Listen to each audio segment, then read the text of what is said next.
Welcome to the NBA Coast to Coast podcast brought to you by thelines.com. Coming to you from the west coast of France, Josh Lander, joined by my guy, Nate Weitzer, on the east coast of the U.S. I'm on a little vacation here, but want to continue to bring you guys these videos as we want to do each and every weekday of this regular season. Definitely want to make sure you're liked and subscribed. We've got a little two-game slate tonight, Nate. I believe it's Thursday here as I'm still traveling and getting used to it. But on this really small NBA slate, just a couple games to go through. We are going to bring you both of those as well as our player props video, where we'll scrounge out some props between these two games for you guys. Also want you to head to thelines.com. That's where we have all of our great written content this year for you guys, and our odds finder tool, so you can go ahead and make sure that you are shopping those lines to the best of your ability across U.S. sportsbooks. Nate, let's talk about each of these lines real quick, and then let's get into our first game here, which is Denver and OKC.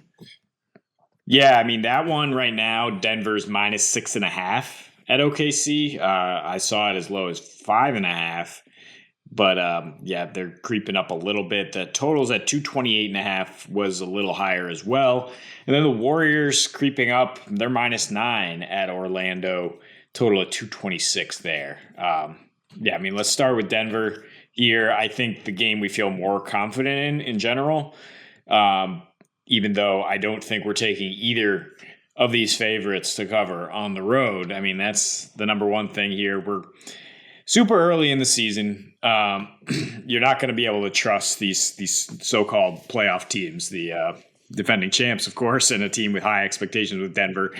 It's not just simple addition. Like, you add guys to Jokic, who was playing with almost nobody around him last year, and they're just going to be lights out. Like, there's a lot of moving parts here. There's a lot to work through, especially on the defensive side of the ball, where they're 25th in defensive rating. They're bottom 10 in paint points, fast break points, assist to turnover ratio, and allowing the second most points in the fourth quarter.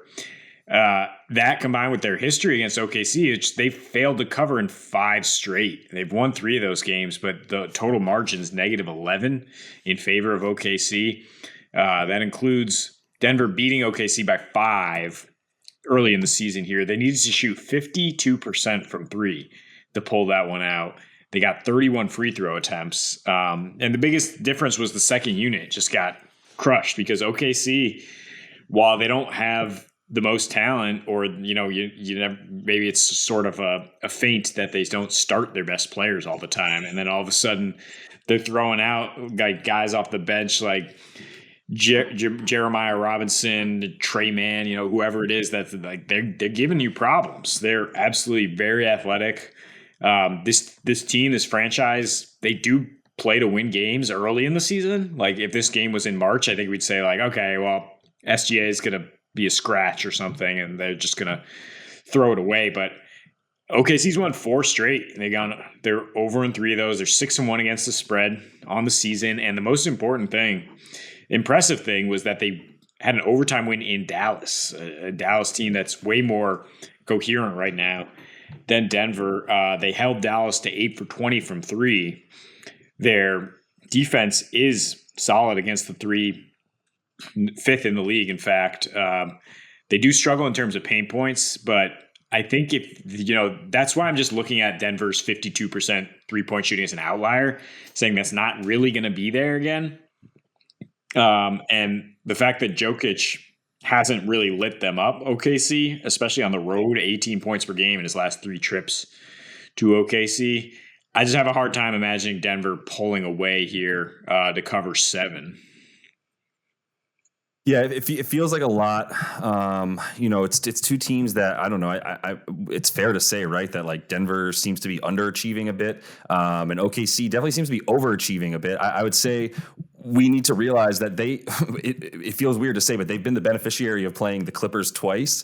That feels weird to say, right? Like, the Clippers over under before the season started, it's like 52.5. And Kawhi is like 6-1 to be the MVP. And I don't think he's suited up yet. Right. So a lot of weird predictions ahead of the season that are not, coming true. And it's because this team looks the team right now anyway for Denver and the way that they're really, already coming out at this point versus the teams that they've played is really concerning as well. Because I guess my main point in talking about, OKC getting to play the Clips is, this is a team that they've already gotten a bit of an understanding, right? They've got their number. There's their speed and athleticism and length was clearly a huge problem for the old, tired looking, Clips the couple times they played them. And then, the win against Dallas is the other one that you look at and you go, like there's something here for this OKC team. Like they came out and they, obviously already looked kind of bad against Denver, but they covered there, right? So then they started to put the wins together and start to figure out how to close out games with SGA continuing to stay in. Like you said, their finishing lineups are lineups that they're looking to win a game. They're not just putting in guys like we talked about the other day when we took a Lou Dort prop that missed by one. But we talked about how this was a team that we liked because of the fact that they were starting to keep their guys in, and we were starting to see them trying to win. And that's been the case the last couple of times. It's been all defense, dude, right? Like this team is 25th in offense right now overall. They don't play at a very fast pace. It's kind of what you would expect when they're trying to keep, these young guys in check. Let's like actually run some offense and let's slow it down a bit. Their half court offense is actually not that bad, compared to really just the fact that they're not getting out in transition, but it's really everything on defense for them, with the fifth best defensive rating right now, and their ability to defend the three, right? And that's sort of, look, I don't want to simplify the NBA to guarding and and shooting the three, but it's what we talk about all the time. OKC's in the top 5 and being able to do that. Denver is not, right? Denver's in the bottom 7 or so in terms of defending the 3-point line right now, and it's what you continue to kind of expect from them because of the way that this roster is built. You would think that the additions that they've gotten of Bruce Brown and KCP would be a little bit helpful for the fact that they were also pretty bad defending the 3 last year, but it has not been the case so far this season. So, like we were saying, 6.5 just seems a bit much right now. I'm happy to continue to take some of these spreads with these underdogs at the beginning of the season when all these teams are clearly trying right now. Obviously, some are trying while throwing out worse rosters, but this OKC team is not one of them anymore, which I'm really happy to say it's finally coming together in a way that, I think that if they're going to be 7.5 dogs to any of these teams outside of, let's say the top 2 or 3 teams in each conference, which right now Denver is outside of that for sure, then I would go ahead and take those points, and I'll continue to do so.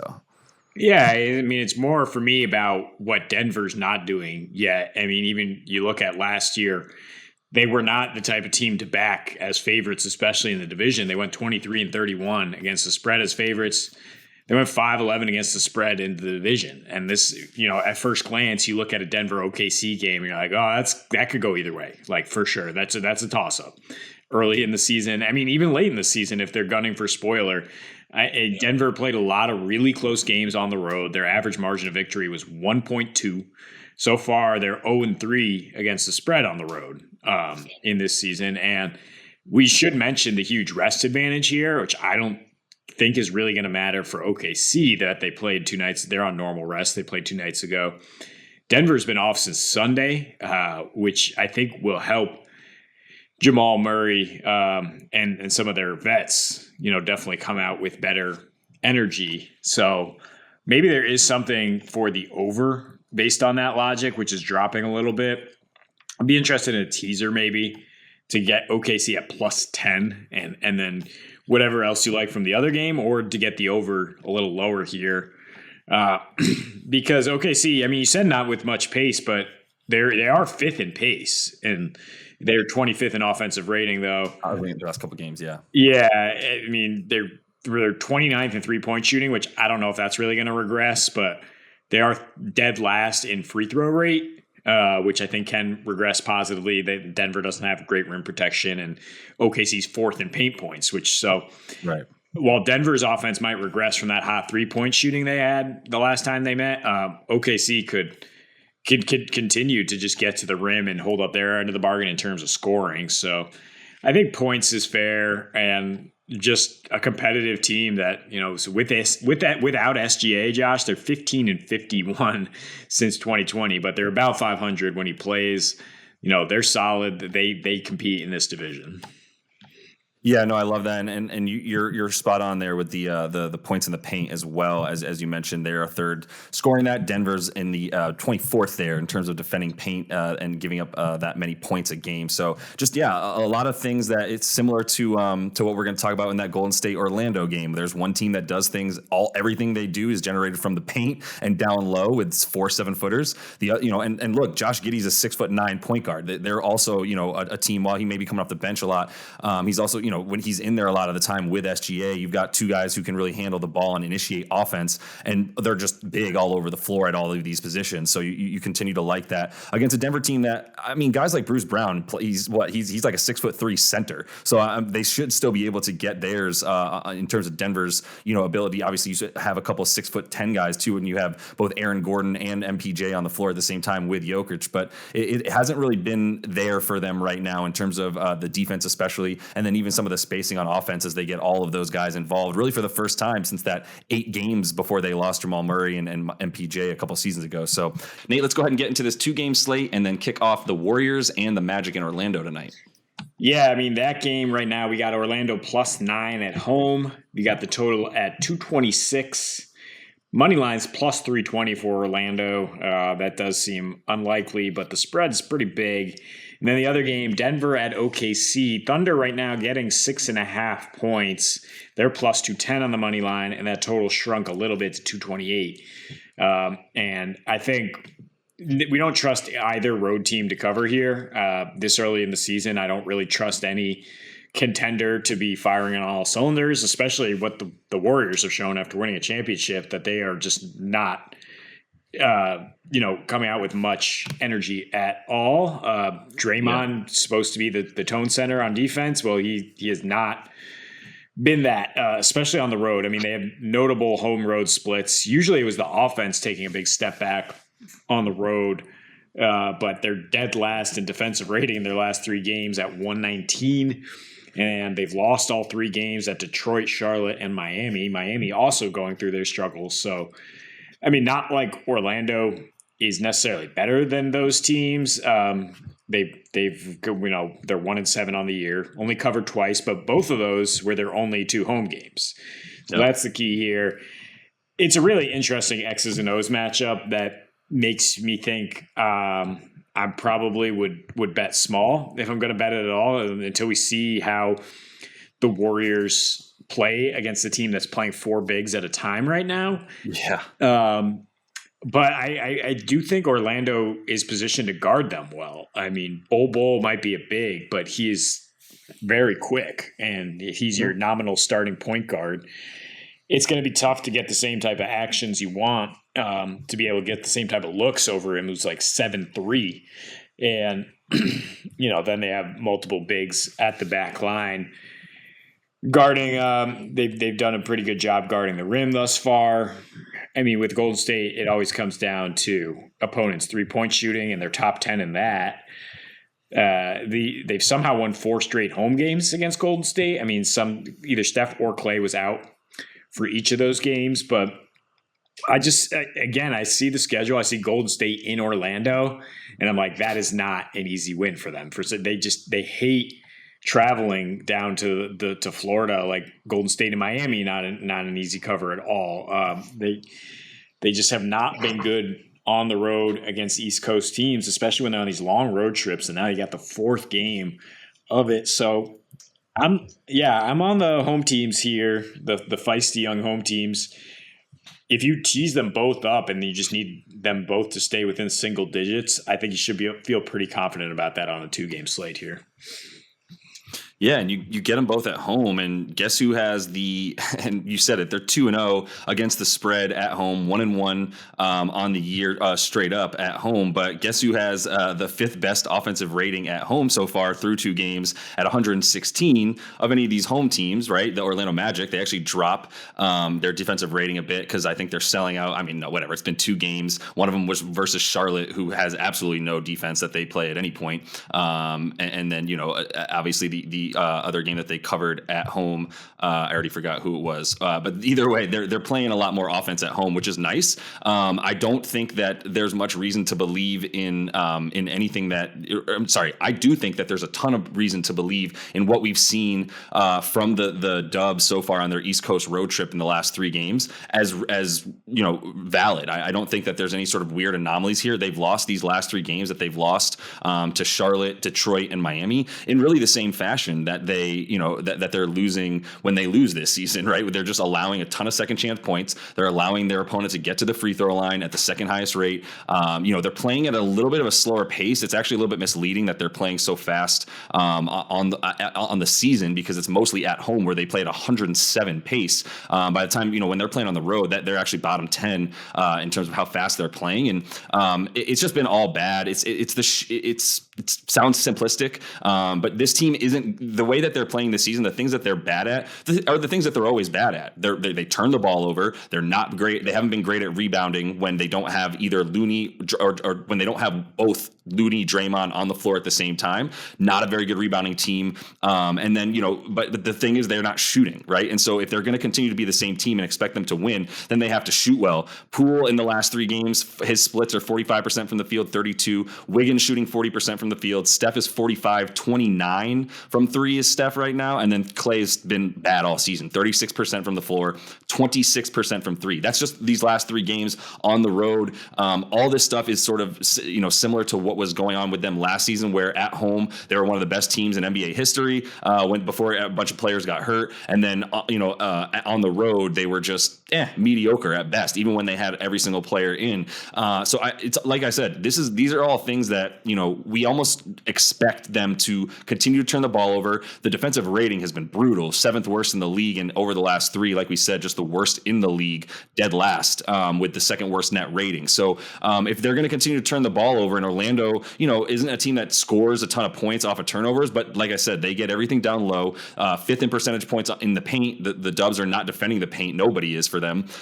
So I don't know, man. The Dubs are going to need to do a lot right now at 3 and 5. I do think there's some legitimacy to a championship hangover combined with a team that then went and played in Asia for like a couple of weeks right before the season. And then also a team that came back and had one of their best 4 players punch one of their other best 5 players in the league on their team in practice. And it went out and the video gets out. So there's a lot that they're reeling from. But I think the main point is the shooting needs to come through for them. And I don't see it just materializing on the road in Orlando, as it's never really a strong point for them when they do play these games. So. Yeah, and the big thing is this is the front end of a back-to-back, and they're in New Orleans tomorrow. And that's a much bigger game in terms of getting hyped up for. So I think the mentality from the Dubs is like, let's try to scrape this one out any means necessary. They're obviously not thinking about a spread, which bettors might be. And Orlando's mentality is just like, we got the champs coming to our house. This is our one shot to get a home win against Golden State. They're going to be charged up and playing hard for 4 quarters. And Golden State in the 4th quarter, wow, this is unbelievable. They go from like 4th in scoring in every other quarter to 25th.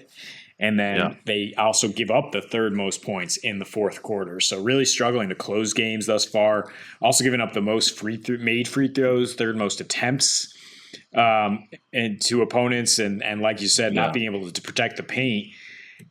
Look, Draymond can. I'm really interested to see if he matches up on Paolo and how that goes. But then the Magic just have plenty of other bigs to give them problems, right, on that end of the floor. And like I said, I mean, they have some lengthy bigs that can still move their feet and play good defense on the other end. I don't think it's necessarily an accident that they've been in these games with the Warriors. I think travel has a lot to do with it, but also and overlooking Orlando has a lot to do with it. But also some pretty good schematic things, and then just some young athletic bigs that are able to make the switches, notice the pet actions that the Warriors like to run and not just give up the easiest threes that is really necessary for the Warriors to win by double digits, as if that avalanche of 3 just starts happening. Yep, and that avalanche of threes also comes from other teams rushing their offense, and then the Dubs playing in transition, not necessarily getting fast breaks. They don't care about necessarily getting to the rim directly, having a 3-on-2. They're happy with like a 2-on-2 fast break where they kick it out to somebody for a 3 in transition. And even that stuff hasn't been here. They're just letting things in. Teams score, get second chance points, which is what they're also second or dead last in this season, is allowing teams to get second chance points. So if they're going to be giving up these offensive rebounds, it doesn't allow them to get in transition and get down the floor quickly, right? Which is a huge reason for the issues of their shooting, as their offensive sets also look really bad right now. So I'm with you, man. Like, it's interesting too, because it's not just them playing Orlando on these road trips. Is interesting because Orlando is usually at the tail end, if not the very last game that they play on these road trips, because they start northeast and they work their way down, right? And this one, they're finishing in the south again. They happen to have the Pellies tomorrow night, which is just even more reason to go, yeah, clearly you overlook Orlando in this situation because you really, really want to show out in a game where, you've got Zion and the Pellies on television. I don't know. I actually don't know if it's national or not, but either way, there's going to be a ton of eyeballs on that game, right? So, so I think that this is a huge overlook game for them, trap game and everything. If you like Orlando on the money line right now, I'm not going to tell you to stay away from it. If you're going to bet on them in general, like, I'm going to go ahead and take the 9 points and feel really good about it without even needing to tease or anything. But plus 320 on a money line in a game that should be close in the fourth quarter, where Nate just told you that the Dubs have been atrocious in the fourth quarter this year, which is just completely contrarian to what we've come to expect for them since Steph and team has been there. So we'll see on this one. Take the 9 for sure, though, and consider potentially an under. Although I will say, if the Dubs are going to win this game, they need to pick this pace up. There's no way. They know that if one of Jordan Poole and Steph or both are on the floor, like, their defense is in trouble in the half court, in which case they just need to be running and gunning. So that's the only situation where, if you do believe in the Dubs at all and you think that they're going to try to push the pace, you might consider an over in this one. But once again, it's just opposing forces, as the Magic are going to be trying to slow that down and keep things in the half court as much as possible. And I think that will be what prevails inevitably. So, Nate, let's go ahead and get into the first of our props for tonight. Yeah, no pressure, Josh, but Mo pinch hitting hit. We went 4 for 4 last night, breaking a little skid that we had the previous 2 games. So fair. Let's try to get back on the high note here. Channel my inner Mo. Yeah, I mean, that just means taking under on everything, but we're going a little more over happy today. Jamal Murray is at 16.5 points, and we know the dude's a bucket. He's been off for an entire year plus, in fact. I mean, injured at the end of the 2021 season. So it's kind of a wait and see in terms of, is he back? But, the Nuggets have been off for 3 full days. They haven't played since Sunday. So if there's a time to back him, it's now, especially when you look at the last game before they were off. He dropped 21, played a season high 32 minutes. Nearly a 30% usage against the Lakers team that's like top 3 defensive rating, right? Yeah. The Thunder have plenty of vulnerabilities. And earlier this season, he went for 16 on a 28% usage rate in just 28 minutes against OKC. You look at his last 2 before he was injured against the Thunder. He certainly had at least a 27% usage rate, got at least 21, and attempted about 7 threes a game when you average all 3 of those together. So plus 140 for him to hit 3 threes, which he again did in his last game there against the Lakers. He went 3 for 7.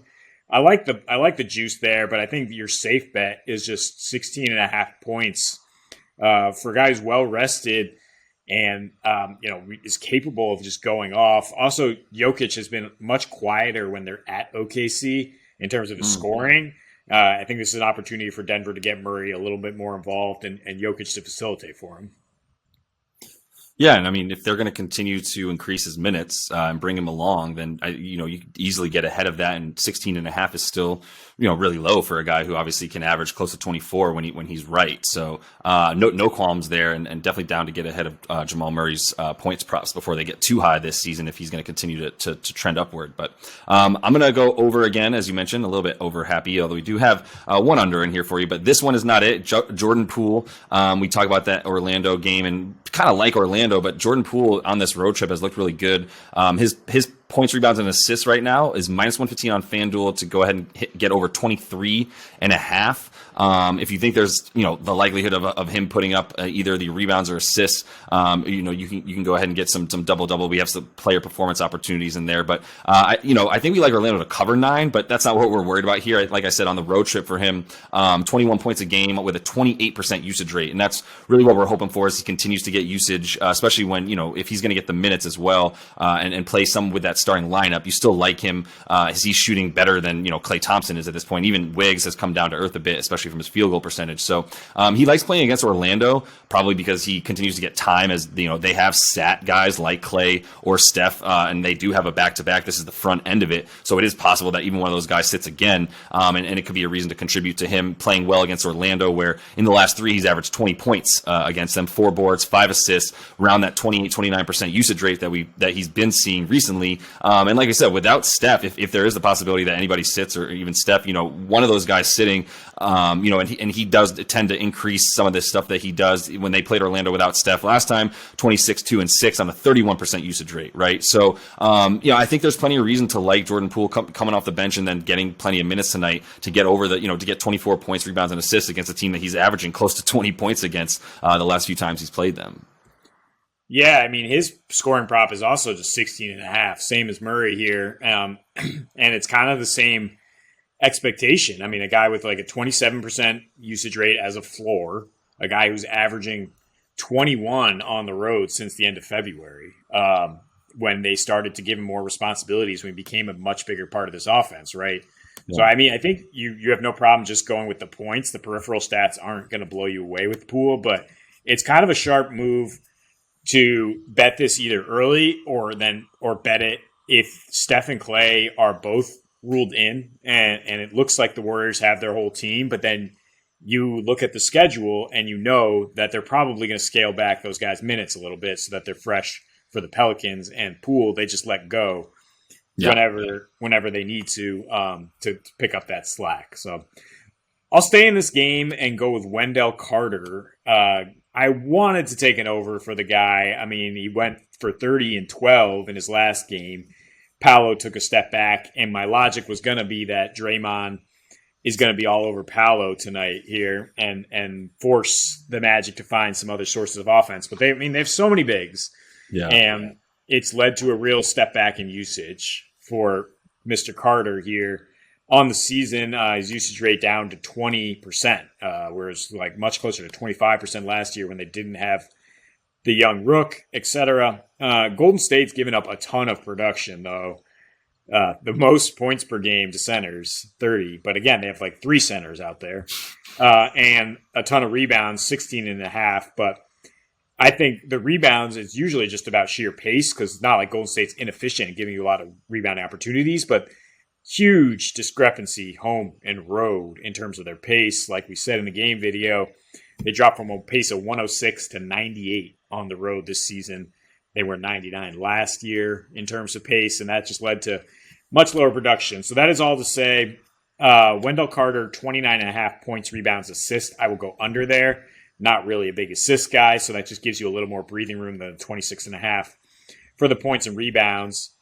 At the same time, I'll take plus 120 on him to get a double-double. I just think it'll be more like 12 and 10. I don't think he's going to follow up that 30-12 game with a big outing here against the Warriors. Yeah, that's fair. We'll see what the pace is. I know the Dubs are going to try to run it up. But yeah, I don't know. Like you said, there's 3 centers on the floor, and whatever you consider Paolo. So there's, plenty of guys that need to be guarded by different guys. And I don't think you can just stick Draymond on, one person and say, go ahead. I think it depends on some of the lineups. We'll see how Kerr, rotates big guys in. Who do you trust guys, someone like Wiseman against, whose defensive rating continues to be absolutely duty. But if Draymond's switching around and stuff like that, it's not like you can just bank on one guy getting the attention of a guy like Wiseman and go from there. So we'll see. I don't hate it though, and it's very interesting to me and hilarious that you're not exactly the loosest better, Nate, but it's very funny. Like I like it. It's just interesting to see you go. I think he's going to go under in this one category, but I think the double-double at plus money still feels good because, yeah, it would be much closer to like 15 and 10 rather than the 32 that he just put up. So I'm going to finish things off here, Nate, with an over of a guy who's just continues to have a terrific season because he's finally playing all the time, and that's Shai Gilgeous-Alexander, SGA. Over, there's a lot of things you could talk about tonight with him against this Nuggets team. Assists is the one that we're talking about right now, or rebounds and assists. He's going to have a high point total all the time this season. It's like 27.5, depending where you find it tonight. So the assist, though, at 5.5, plus 105 on DraftKings. You can also talk about the 10.5 rebounds and assists combined, which is, close to what he averages this season already. And in his last 8 versus Denver, 19 points a game, but then 6.5 rebounds and 6.5 assists a game as well during that time. You talk about this 4-game win streak for this Thunder team, who's amazing on defense again, but their offense is fueled by this guy. 32.5 a game, 5 boards, 7.5 assists or so in his 36 minutes per game or so, and that's so that his 36 per is wonderful. 32, 5, and 7, and then 33% usage rate in that time frame. So you mentioned there's a possibility, and you were cautious about this in terms of KCP now being such a good perimeter defender and likely to get a lot of the time opening up on SGA to try and get a bigger quick defender on him like KCP, but the last couple that he's played against KCP when he was on Washington last season, 32, 3, and 8, and 15, 8, and 9. So continuing to get, above the rebound and assist rate that we like there. And Denver overall is they're allowing the fourth most points per game to point guards. They're allowing 8.5 assists to point guards, about ninth most overall that they're allowing. And then they just are allowing a ton of assists in general and not turning the other team over. They're second to last in their opponent's assist to turnover ratio. So when you've got a guy who's going to have the usage rate, who's going to have the ball in his hands as much as he is with SGA, you like the points, but you really, really like him to continue to get close to 8 assists and then just need, a couple boards to really put you over that 10.5. Yeah, the points is too much for me. It's 27.5. I mean, he's totally capable of getting there, but I don't think it's something you want to make part of your formula for betting. Like, let's bet on a 30-point game every time out. I mean, he's fluctuated pretty wildly in these types of matchups, but he's also put up great peripheral numbers. Whenever he gets 36 minutes, he's a per 36 monster. And like we said, OKC is playing to win early in the season, so they're going to give him his time. And that's why I love, 11 rebounds and assists. I think he will get that one way or another.